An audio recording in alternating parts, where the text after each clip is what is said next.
गोंडा का एक ऐसा अस्पताल जहां नहीं है कोई इंतजाम।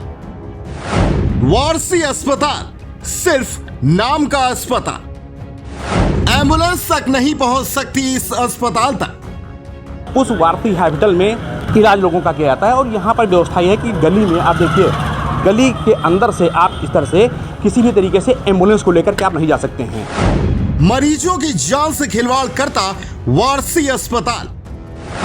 आखिर किसकी सह पर चल रहा है फर्जी अस्पताल? मानक विहीन अस्पतालों पर कब होगी कार्रवाई?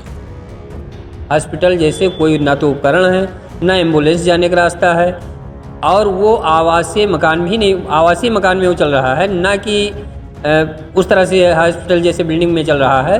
कोई मानक को हॉस्पिटल पूरा नहीं कर रहा है। उत्तर प्रदेश में फर्जी अस्पतालों की बाढ़ सी आई हुई है।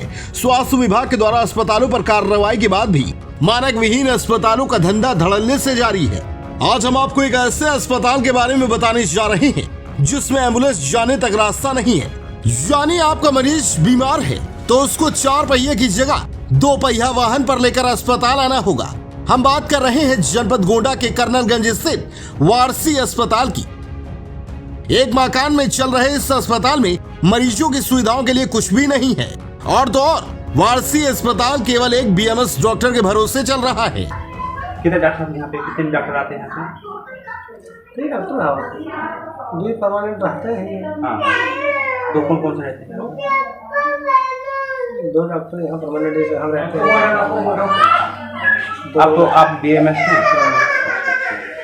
और बाकी भी डॉक्टर जरूरत पड़ती है बाहर अच्छा। तो छोटी सी खबर कर लेते हैं कि जो है आप भी बता दीजिएगा कि हमारे अस्पताल में ये सुविधाएं क्या है।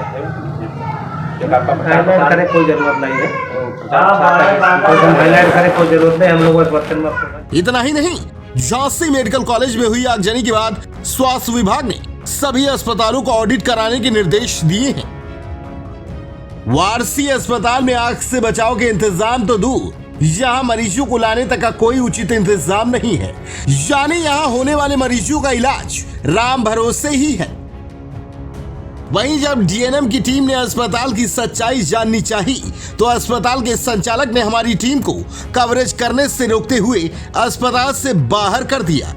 जब इस बारे में डॉक्टर से बात की तो उन्होंने बताया कि अंदर का वीडियो नहीं बनाने देंगे। लेकिन अब सबसे बड़ी बात है कि इस जगह पे अभी कोई, ईश्वर ना करे, कोई हादसा हो जाए, उस हादसे के वक्त यहाँ पर फायर के कर्मचारी या कहीं एम्बुलेंस किस तरह से पहुँच पाएगी, ये बड़ी बात है। ऐसे में जो यहाँ के बैठे लोग हैं, जो शासन सत्ता के लोग हैं, या कहें कि जो जिम्मेदारान यहाँ के हैं, चाहे वो डॉक्टर्स प्राथमिक स्वास्थ्य केंद्र के हों, चाहे वो सामुदायिक स्वास्थ्य केंद्र के हों, चाहे वो डॉक्टर्स जो है सीएमओ क्यों ना हो, लेकिन उनको ऐसे मामले दिखाई नहीं देते हैं। और जब कोई बड़ा वाकया हो जाता है उस वक्त लाव लश्कर लेकर के अधिकारी पहुंचते हैं और तमाम तरीके की कार्रवाई करने की बात करते हैं, लेकिन ऐसे अस्पतालों पे कोई कार्रवाई नहीं होती। इससे साफ पता चलता है कि एक घर के अंदर चल रहे अस्पताल में आग से बचाव के इंतजाम तो दूर, मरीजों के लिए भी उनके इलाज की भी कोई व्यवस्था नहीं है। अगर स्थानीय निवासी की माने तो अस्पताल की पहले भी, वारसी अस्पताल के पहले भी शिकायतें की जा चुकी हैं, लेकिन अभी तक उस पर कोई कार्रवाई नहीं हुई। इससे साफ पता चलता है मानक विहीन चल रहे वारसी अस्पताल को किसी न किसी का संरक्षण प्राप्त है। एक कर्नलगंज मार्केट में, कर्नलगंज रेलवे स्टेशन से जो भैरवनाथ बाबा को गली आ रही है, बहुत ही सक्रिय गली है, जिसमें वारसी हॉस्पिटल के नाम से एक अस्पताल संचालित किया जा रहा है, जिसकी कई बार शिकायतें हो चुकी हैं। हमने 14/11 को मंडलायुक्त साहब से मिल करके भी अपनी वो समस्या बताई थी और उनको एक लिखित प्रार्थना पत्र भी दिया था कि सर, उस हॉस्पिटल में कोई उपकरण नहीं है। हॉस्पिटल जैसे कोई ना तो उपकरण है, ना एम्बुलेंस जाने का रास्ता है, और वो आवासीय मकान भी नहीं, आवासीय मकान में वो चल रहा है, ना कि उस तरह से हॉस्पिटल जैसे बिल्डिंग में चल रहा है। कोई मानक को हॉस्पिटल पूरा नहीं कर रहा है। और 14/11 को मंडलायुक्त साहब को एप्लीकेशन देने के बाद आज तक उस पर कोई कार्रवाई नहीं हुई। इतनी सक्रिय गली है कि मोटरसाइकिल अगर 3-4 साथ में निकल रही हैं तो पैदल आने जाने वालों को भी दिक्कतें होने लगती। इतनी सक्रिय गली में हॉस्पिटल चलाया जा रहा है।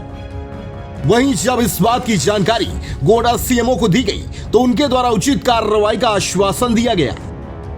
मुझे अभी ही पता चला है कि कोई वारसी अस्पताल जो कि करनैलगंज में रेलवे स्टेशन के सामने है, आप ही लोगों से पता चला है, और उसमें डॉक्टर शकील नाम के जो कि BAMS हैं, वो इलाज करते हैं और ये अस्पताल रजिस्टर्ड भी नहीं है।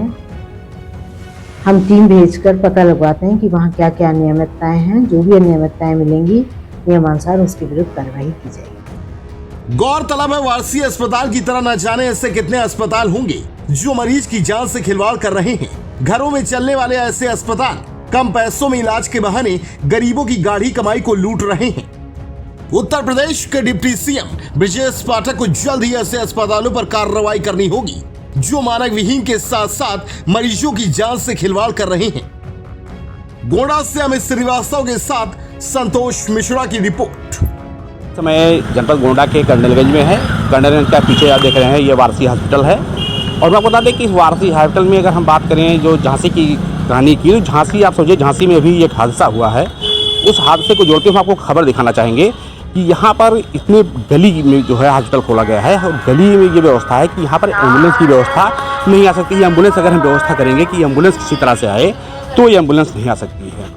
ऐसे में जो यहाँ के प्रशासन हैं, जो शासन के लोग हैं, या जो हम कहें CMO हैं, या यहाँ के जो अस्पताल के लोग हैं, वो उनकी जो व्यवस्थाएं हैं क्या जांच कर रहे हैं, क्या नहीं कर रहे हैं, ये बड़ा सवाल है। और आप बता दें कि अगर हम यहाँ पे एक अस्पताल की बात करें तो अस्पताल में बाहर आप इसकी भी तरीके से देख सकते हैं कि यहाँ पर फायर का जो सिस्टम है, फायर की भी NOC होनी चाहिए, फायर सिस्टम भी होने चाहिए, लेकिन वो फायर सिस्टम भी यहाँ नहीं देखा गया। हमने जब डॉक्टर से बात की, डॉक्टर साहब ने कहा कि अगर अन्य स्टोरी आप और बनाइएगा तो मेरी भी स्टोरी कर लीजिएगा। बाकी मना कर दिया कि हम अंदर से स्टोरी नहीं बना देंगे, क्योंकि यहाँ पर ये भी बात बताया कि यहाँ पर डिलीवरी पॉइंट भी लोग हैं, डिलीवरी के लिए भी लोग आते हैं। भर्ती की पोजीशन बताई गई कि यहाँ पर भर्ती 2-4 घंटे की लेकी जाती है, लेकिन यहाँ अंदर खबर करने से मना कर दिया गया। बताया गया कि अंदर खबर करने की कोई आवश्यकता नहीं है, हम खबर तब करने देंगे जब अन्य किसी और हॉस्पिटल की खबर आप करेंगे। अब इस खबर के बाद एक्शन क्या होता है, लोग इस पर जो अधिकारी हैं वो संज्ञान कर लेते हैं, ये समय बताएगा। तब तक आप बने हैं संतोष मिश्रा के साथ, देखते रहे DNM न्यूज़।